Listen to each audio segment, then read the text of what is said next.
ونشهد أن لا إله إلا الله وحده لا شريك له وأشهد أن محمدا عبده ورسوله الذي أرسله بالحق بشيرا ونذيرا وداعيا إلى الله بإذنه وسراجا منيرا فقد قال الله تعالى في كلامه المجيد وبرهانه التوحيد জবান খুলে পড়েন আউযু বিল্লাহি মিনাশ শাইতানির রাজিম বিসমিল্লাহির রহমানির রহিম ওয়াত্তাকু ইয়াওমান তুরজাউনা ফীহি ইলাল্লাহ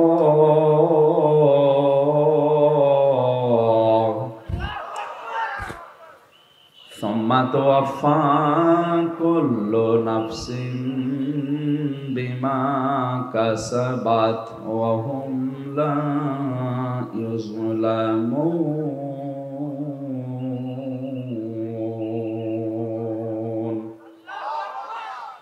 সুম্মা তুওয়াফা কুল্লু নাফসিন মা কাসাবাত ওয়া হুম লা ইউযলামুন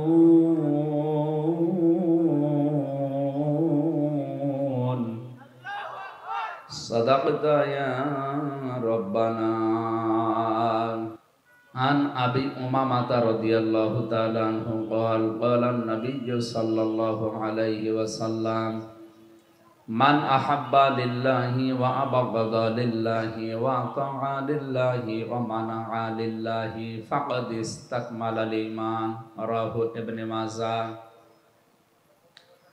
ওয়া ক্বালা তাআলা ফি শানি রাসূলিহি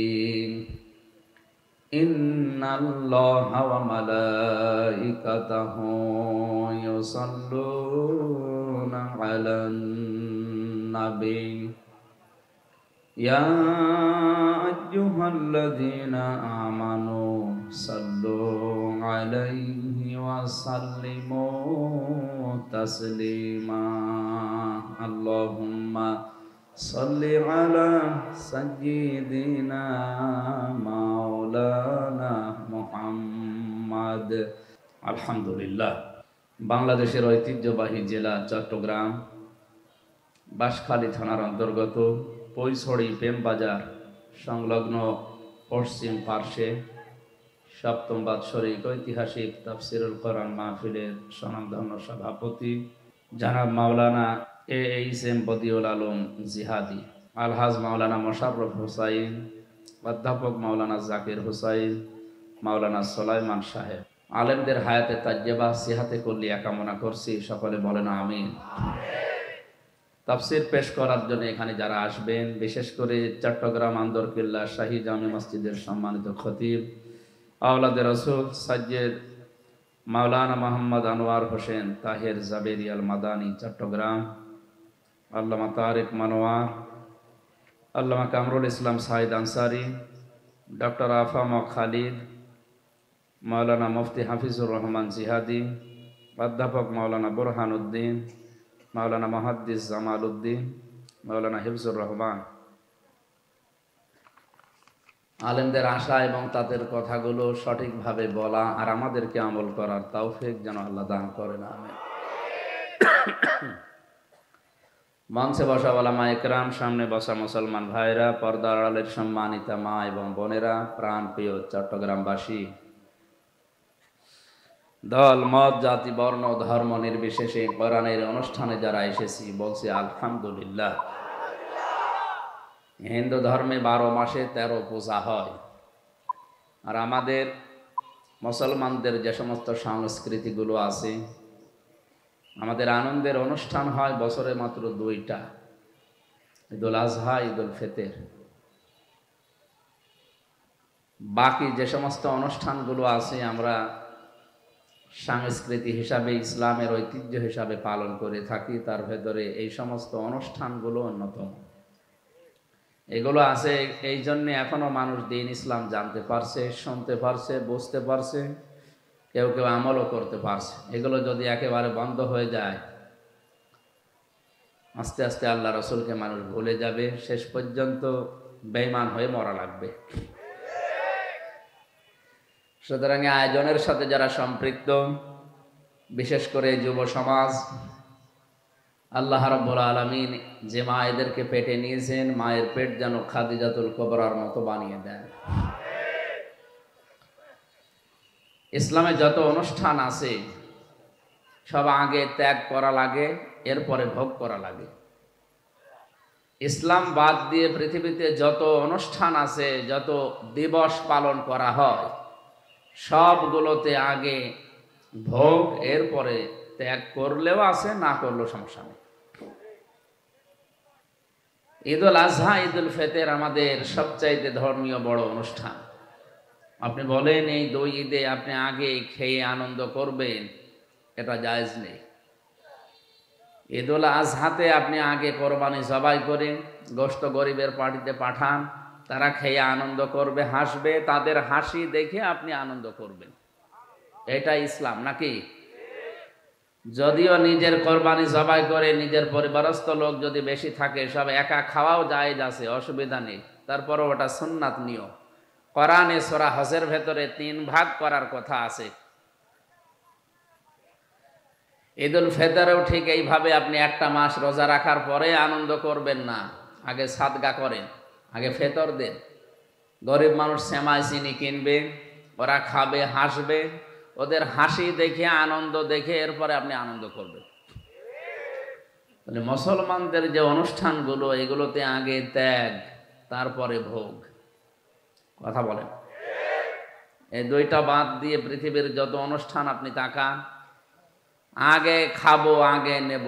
পয়লা বৈশাখে আগে এটা নেব, জুতা নেব, টি শার্ট নেব, এই 3 পিস নেব, এই জিনিস নেব, আগে নেব। এরপরে পান্তা ইলিশ খাবো। তার মানে আগে খাবো, এরপরে কাউকে দিলে দিলাম, না দিলে অসুবিধা নেই। দিবস পালনে বেঁধে থাকবে না। পয়লা জানুয়ারি যেটা পালন করা হয়, ঠিক ওইটা ওই রকম, আগে খাবো, এরপরে দেব। অনেকে 1 বছর টাকা গুছিয়ে রাখে 14ই ফেব্রুয়ারি বিশ্ব ভালোবাসা দিবস পালন করার জন্য। এইটাও আগে খাবো, এরপরে বান্ধবীকে দেব, তার না দিলে অসুবিধা নেই। দুনিয়ায় আমরা যত অনুষ্ঠান দেখছি ইসলাম বাদ দিয়ে, সব আগে ভোগ, এরপরে ত্যাগ। আর ইসলামের অনুষ্ঠানে আগে ত্যাগ করা তামাশায়ের ভেতরে নেই। বিশ্বনবী মুহাম্মদুর রাসূলুল্লাহকে আল্লাহ ওই দিন, মহান আল্লাহ নিজে 2টা দিন উপহার দিয়েছিলেন আনন্দ করার জন্যে। তার ভেতরে ঈদুল আজহা একটা, ঈদুল ফিতর একটা। আনন্দের ধরনগুলো আল্লাহ আগেই জানিয়েছেন, আনন্দ করবেন আমাকে সেজদা দিয়ে। তারপরে এই জন্য ঈদুল ফিতর, ঈদুল আজহাতেও যদি কেউ আনন্দ করে, সকালবেলায় আগে আল্লাহকে সেজদা দিয়ে 2 রাকাত নামাজ আদায় করে তারপরে। মুসলমানদের আনন্দ হবে নামাজ নিয়ে। কি নিয়ে? আজ আমাদের যে সমস্ত অনুষ্ঠান দিবস আমরা পালন করছি, আমাদের নামাজ নেই, সেজদা নেই। বিশ্বনবী জানিয়েছেন, কোন মানুষ যদি সেজদা দিয়ে অনুষ্ঠান আরম্ভ করে, মাথা নিচু করে, মাথা ঝুঁকিয়ে আল্লাহর দরবারে নিজেকে ছোট করে, এই পুরা অনুষ্ঠানটাই ইবাদত হিসাবে গণ্য হয়ে যায়। কোন নিয়ামত পাওয়ার পরে মানুষকে আল্লাহ শিখিয়েছেন তারা আগে সেজদা দিয়ে ছোট হয়ে, নম্র হয়ে, এরপরে শুকরিয়া আদায় করবে।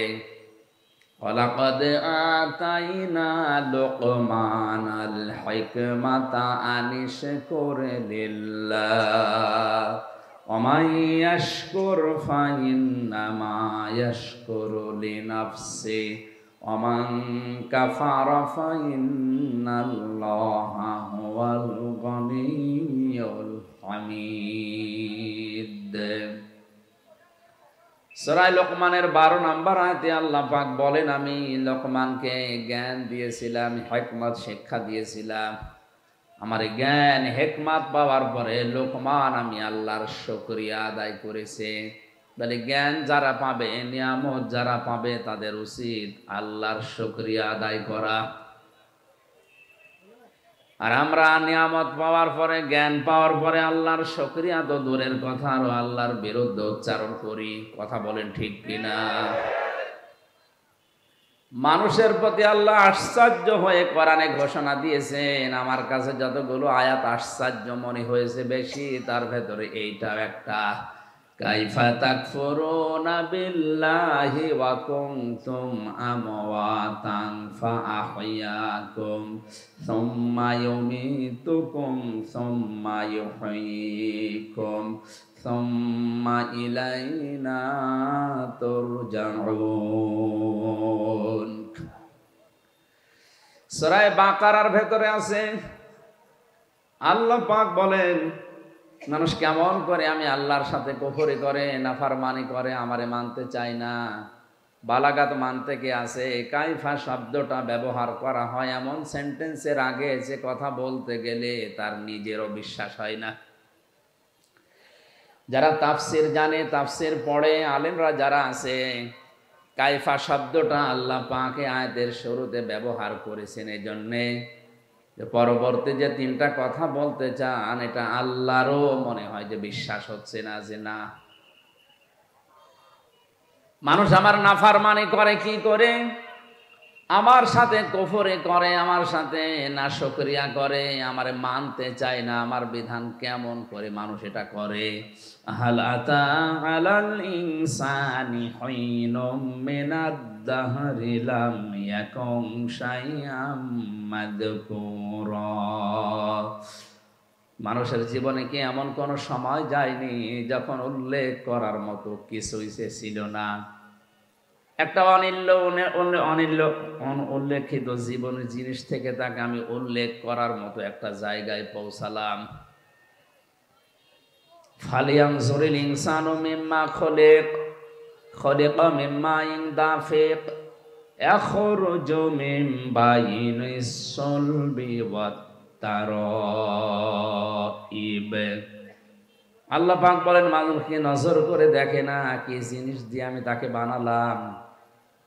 বাবার স্ফলিঙ্গ দিয়ে দ্রুত গতিতে বের হয়ে যাওয়া এক ফোঁটা নাপাক পানি দিয়ে আমি আল্লাহ তাকে বানিয়েছি।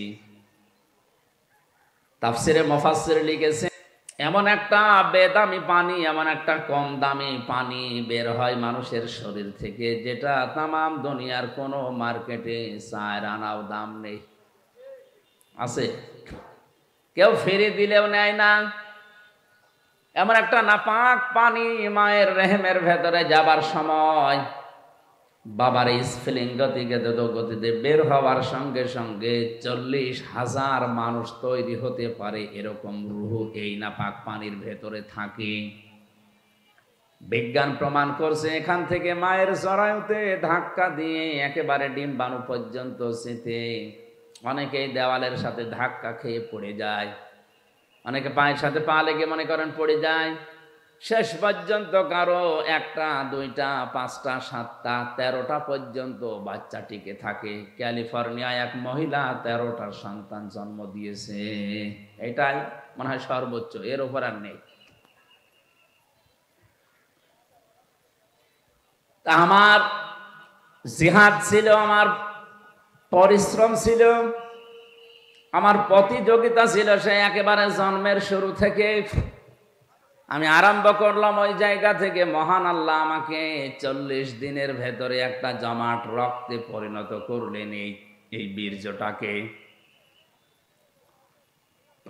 সুম্মা খালাকনান নুতফাতান আলাকাতান ফাখালাকনাল আলাকাতা মুদগাতান ফাখালাকনাল মুদগাতা ইযামান ফাকাসাউনাল ইযামা লাহমা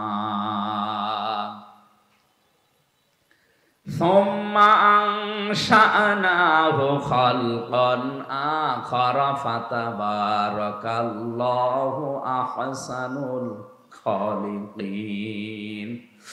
আমি হাদিসটা বারবার বলেছি আলোচনাতে, আজকেও বলছি, কোরআনের কোনো আয়াত বোঝার জন্য যদি কেউ মন মানসিকতা নিবিষ্ট করে, ও যদি নাও বোঝে, শুধু চেষ্টা চালায় যে কি বলতে চায় আল্লাহ, তাও 500 রাকাত নফল নামাজের সওয়াব হবে।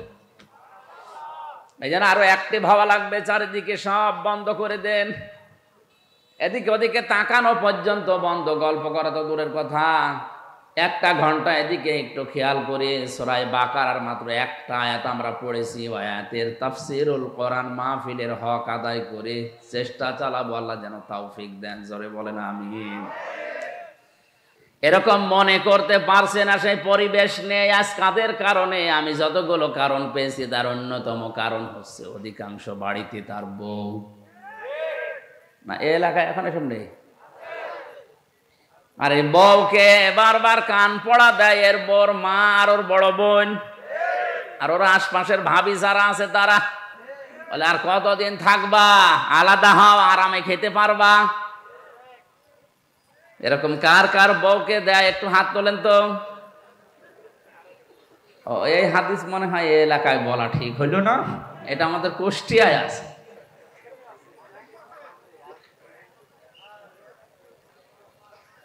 সম্মানিতা মা বোনেরা, কোন প্যান্ডেলে আছেন আমি জানি না, একটা স্বামীও হাত তোলেনি। আপনাদের চরিত্র কত ভালো, এরা হাত না তোলার পেছনে কারণ আছে 2টা। 1 নম্বরে যদি কেউ হাত তোলে, ক্যামেরা হচ্ছে, ও বাড়ি গিয়ে ইউটিউবে দেখবে আমার লোক হাত তুলেছে, আপনার ভাতই বন্ধ করে দেবে। 2য় নাম্বারটা আমি বললাম না। দেখেন, জানা হাজুল্লিমিনার রহমা দেওয়ার পরে আল্লাহ রাব্বুল আলামিন এই দোয়াটা মানুষকে শিখিয়েছেন যে এই দোয়া করো, রব্বির হামহুমা কামা রব্বায়ানি সগীরা। ইয়া আল্লাহ, মা বাবা ছোটবেলায় আমার প্রতি যে স্নেহ, যে দয়া, যে মায়া, যে রহমত দেখিয়েছে, আল্লাহ মেহেরবানি করে তুমি তাদের ওপর ওই রকম দয়া, রহমত, মায়া, মহাব্বত ঢেলে দাও। এমনকি কবরে যদি যায় তাদেরকে তুমি ওই রকম ভাবে দেখাশোনা করো যেভাবে ছোটবেলা আমাকে দেখাশোনা করেছিল। একটা সন্তান প্রতিপালন করা কত কঠিন, আমার এই ছোট মেয়েটা নিয়ে আমি এখন টের পাচ্ছে। একটা জিনিস 5 বার বললেও বোঝে না। আমার মাঝে মনে হয় ঠিক ছোটবেলায় আমি মনে হয় এরকম তেড়াই ছিলাম। ওর মা আমারে বলে মাঝে মাঝে যে তুমি এরকম তেড়া ছিলে ছোটবেলায়, এই কারণে তোমার এটাও এরকম। আমার ভাইরা, আমার কথা বোঝানোর বিষয় ছিল মা বাবার প্রতি ভালো ব্যবহার করা, ইহসান করার কথা আল্লাহ বলার পরেই জানিয়েছেন কেন করবা জানো? কারণ তোমার এই মা তোমাকে পেটে বহন করেছে কষ্টের পরে কষ্ট সহ্য করে, এবং দুধ পান করিয়েছে 30 মাস। সব মিলে বলেন আল্লাহ কিন্তু সালাসনা সাহারা দিয়েছেন, ওয়া হামলুহু ওয়া ফিসালুহু, এই যে মাঝখানে ওয়া দিয়ে জানিয়েছেন তোমাকে দুধ পান করানো আর তোমাকে পেটে রাখা, সব মিলে 30 মাস। আমরা এর আগে জেনেছি দুধ পান করানো লাগে কয় মাস? 24। বলেন না কেন? 30-এর ভেতরে 24 মাস গেলে কত থাকে? 6। এখান থেকে গবেষণা করে বের করা হয়েছে সূরা কলমের 13 নম্বর আয়াত থেকে 17 নম্বর আয়াত পর্যন্ত ব্যাখ্যা আছে যে দুনিয়াতে মানুষ আসতে সর্বনিম্ন সময় লাগবে 6 মাস। এর আগে যদি কেউ আসে ওটা বৈধ না, ওটা জারজ। আর জারজ সন্তানদের যে কর্মসূচিগুলো আছে তার অন্যতম একটা 9টা আছে। তার 1ম নাম্বারে ওরা কোরআন বিরোধী হবে। আজ দুনিয়াতে তাকান, ইসলাম বিরোধী, কোরআন বিরোধী যারা, কোরআন যারা পড়িয়াছে ফ্রান্সে, তামাম দুনিয়ার জরিপ 228টা রাষ্ট্রের জরিপ বের হয় জানুয়ারি মাসে। আপনি জরিপ পড়ে দেখবেন তামাম দুনিয়ায় সবচাইতে বেশি জারজ সন্তান তৈরি হয় ফ্রান্সে। ওরা কোরআনকে গালি দেয়, রসুলকে গালি দেয়, কোরআন পড়িয়ে ফেলে, পা দিয়ে লাথি মারে। এমনি না, কারণ ওগুলোর জন্মে ভেজাল আছে। কারণ জারজ সন্তানদের প্রথম কর্মসূচি ওরা কোরআন বিরোধী, ওরা রাসূল বিরোধী। এটা প্রমাণ করেছেন নবীজি নিজের জীবনে একজনের মাধ্যমে। ওয়ালিদ ইবনে মুগিরা নামে এই লোকটা রসুলের দাওয়াতে, রসুলের কোরআন তেলাওয়াতে, কোরআন যেখানে বোঝাতো এই লোকটা যে বাধা দিত। আল্লাহর নবী একবার রাগ করে শেষ পর্যন্ত বলেই ফেলেছিলেন যে তুমি যারো সন্তান। মানুষকে জন্ম নিয়ে কথা বললে এমনিতে রাগ হয়ে যায়। বাড়িতে গিয়ে ডাক দিয়ে বলে, মা মোহাম্মদ আমার এই গালি দিয়েছে, সত্যি করে বলো আমার বাবাকে। মা বলছে তোর বাবা? তোর বাবা? না, ও বাবা আমি মানি না, আমার আসল বাবাকে। জোড়াজুড়ি করার শেষ পর্যায়ে মা ডাক দিয়ে বলে, বাবা এ কথা তোরে কে বারবার জিজ্ঞাসা করতে বলে? বলে মোহাম্মদ আমারে গালি দিয়েছেন, আমি কি যারোর সন্তান? মা মাথা নিচু করে বলে, বাবা ওই ছেলে যা বলে ঠিকই হয়, তুই কেন তার পেছনে লাগলি? কোরআনে কারিম মানুষকে শোনাচ্ছিল, দাওয়াত দিচ্ছিল কোরআন দিয়ে, আমি বাধা দিয়েছিলাম, আমার এই কথা বলে গালি দিয়েছে। মা বলছে, বাবা তোর জন্ম হয়েছে বাড়ির রাখাল দিয়ে। এখান থেকেই 13টা আয়াতে আমি পড়েছি ব্যাখ্যায়। বিশ্বনবী জানিয়েছেন দুনিয়ায় জারজদের কর্মসূচি 9টা, তার প্রথম নাম্বারে তারা কোরআন বিরোধী। এটা রেকর্ড হয়ে কালকে তামাম দুনিয়ায় ছড়াবে। সারা দুনিয়ার মানুষকে বলছি, কোরআন বিরোধী যারা, আপনি দেখলেই বুঝবেন ওটা জন্ম ঠিক নেই। এবার আয়াত পড়ছি, উতুল্লিম বাদা যালিকা জানিম। বদমেজাজি যার সন্তান ওই মানুষগুলো। আমার ভাইরা, আমি কথা বলছিলাম 6 মাস পরে আমার আল্লাহ তখন রূহ দেয় মানুষের ভেতরে। রূহ মানে আল্লাহর একটা হুকুম। ইয়াসআলুনাকা আনির রূহ কুলির রূহু মিন আমরি রাব্বি। হে নবী, ওরা যদি জিজ্ঞাসা করে রূহটা আবার কি, 6 মাস পরে যেটা মানুষকে দেওয়া হয়, আপনি বলবেন এটা আল্লাহর হুকুম। এটা কি? এই হুকুমটা আপনার ভেতরে আছে, এই জন্য নড়াচড়া করেন। হুকুমটা বের হয়ে গেলে আপনার নামের আগে একটা টাইটেল যোগ হবে, মরহুম হামজা। কথা বলেন। তাহলে যেটা আছে এটা আমার ভেতরে কার হুকুম? এ হুকুম কার? বিজ্ঞান প্রমাণ করে সারা শরীরের ভেতরে অনেক কিছু পর্যন্ত তারা ধরতে পেরেছে, কিন্তু এর রূহটা কি কোথায় থাকে আজ পর্যন্ত বের করতে পারেনি। কারণ এই হুকুমটা কার? আল্লাহ পাক বলেন, আমি যখন হুকুম করব বের হয়ে আয়, তামাম দুনিয়া মিলেও আটকিয়ে রাখতে পারবে না। আর আমি এটা করার জন্য 14 জন ফেরেশতা নিয়োগ করব, তাও না। ইন্নামা আমরুহু ইযা আরাদা শাইআন আইয়াকুলা লাহু কুন ফায়াকুন। আমি যখন কোন কাজের ইচ্ছা করি, এরাদা করি, তখন বলি কোন হও, সঙ্গে সঙ্গে কাজটা হয়ে যায়। মানুষের ভেতরে আল্লাহ রূহ দেওয়ার পরে খাবারের উদ্রেক তখন দেখা দেয়।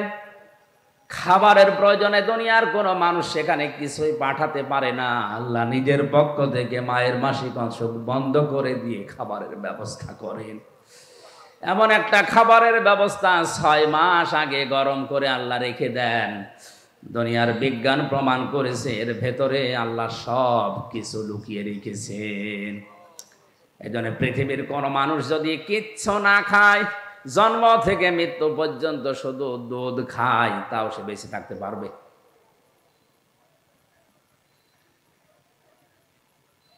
আল্লাহ রাব্বুল আলামিন মানুষকে মায়ের পেট থেকে এবার বের করবেন, খাবারের ব্যবস্থা করে দিলেন, তাও নাভির সাথে নাভি দিয়ে, মুখ দিয়ে নাপাক রক্ত দেননি।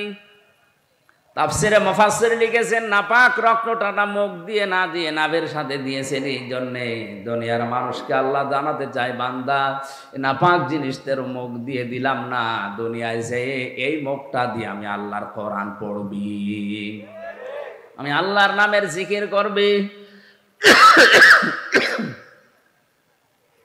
অথচ মানুষ এত নেমুখ হারাম, এত হারামি, এত খারাপ, দুনিয়ায় আসে আল্লাহর ওই বানানো সুন্দর পবিত্র মুখটা দিয়ে হারামি জিনিস এই মুখ দিয়ে প্রবেশ করাচ্ছে। যত রকমের হারাম জিনিসে মুখ দিয়ে প্রবেশ করায়। আল্লাহ এই জন্য কাইফা শব্দটা দিয়েছেন। আমি এই শব্দের ব্যাখ্যা করতে গিয়ে একটু চলে গিয়েছিলাম। আল্লাহ বলেন কাইফা তাকফুরুনা বিল্লাহ, কেমন করে আমার সাথে নাফরমানি করো?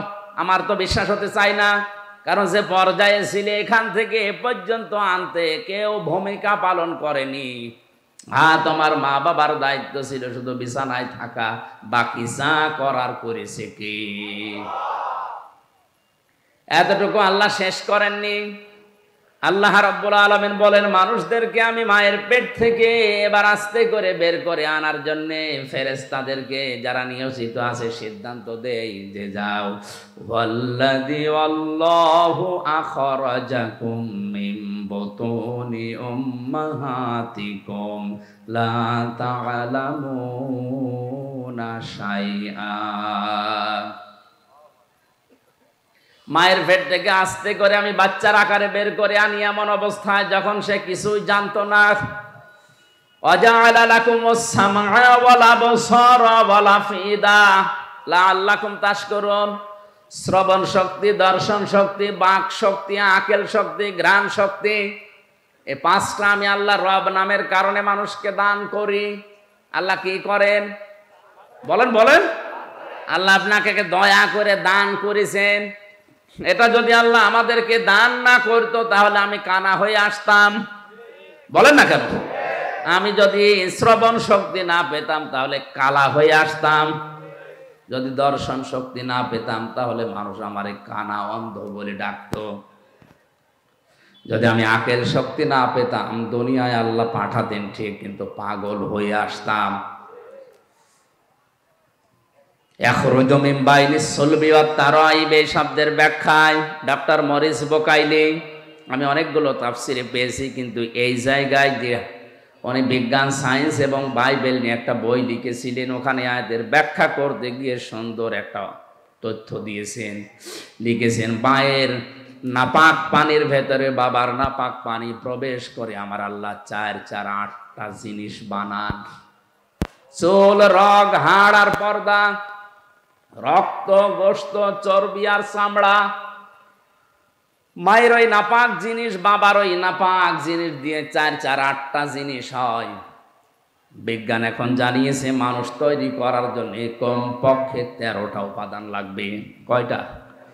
মার বাবা দিয়েছিল 8টা, ওইটাও আল্লাহ বানিয়েছে।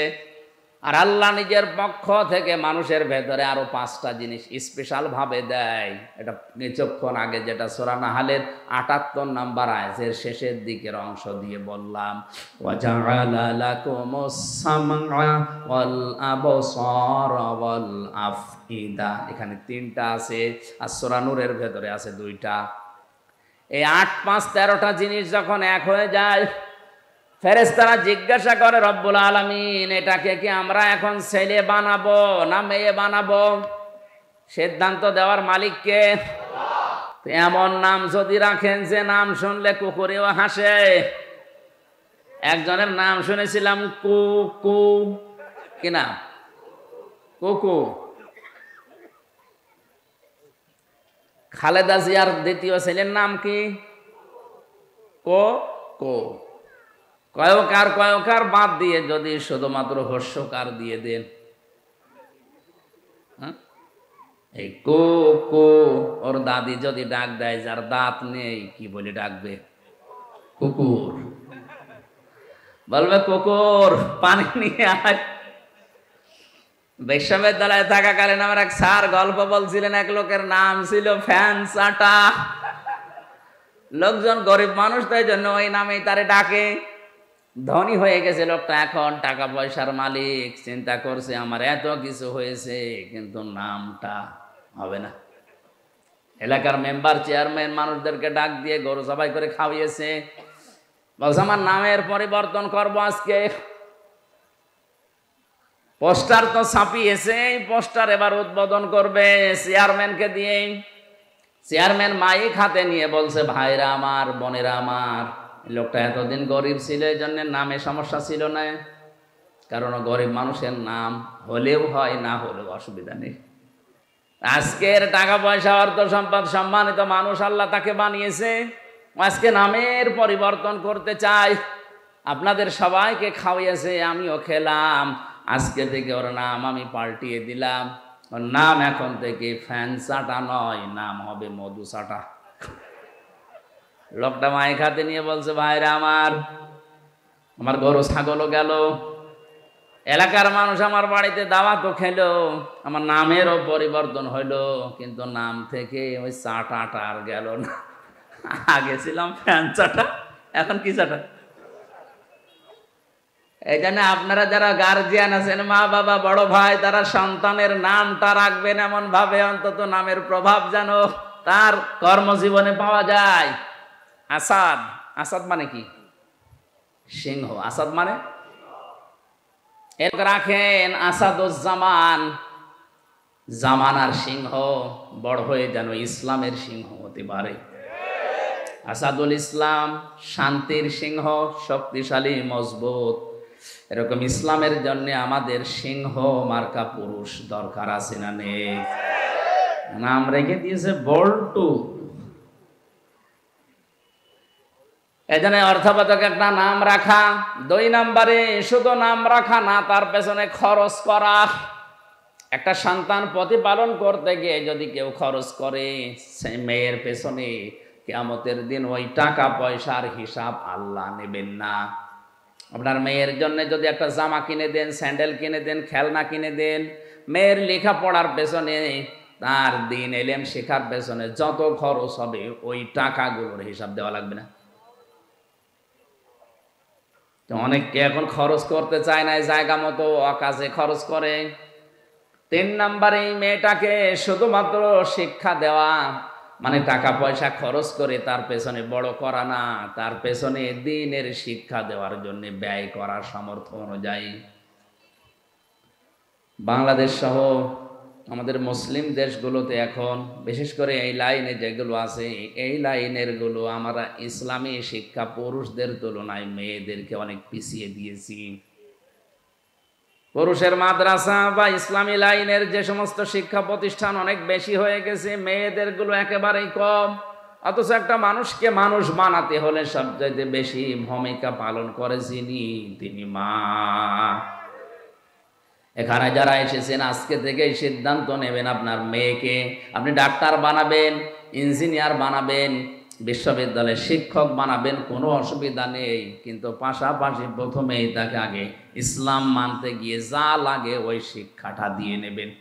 আর এই শিক্ষাটা যেখানে পাওয়া যায় এরকম জায়গায় আপনি যাবেন, এটা তো পাওয়া যাবে। কারিতাসের যে স্কুলগুলো আছে এখানে, আশা, ব্যারাকে, কথা বলে না কেন? সন্তানকে প্রথমেই দেওয়া লাগবে ইসলাম মানতে গিয়ে যে নিয়ম নীতিগুলো আছে, এগুলো যেখানে শেখায় তার নাম মাদ্রাসা। বলেন, এরা যদি 1 থেকে অন্তত 5 পর্যন্ত এই নিয়ম নীতিটা জানতে পারে, ইসলামের মৌলিকটা 6, 7 যেটা এখন দেখতে পাচ্ছে ওটা ওরা জানলেও বিশ্বাস করবে না।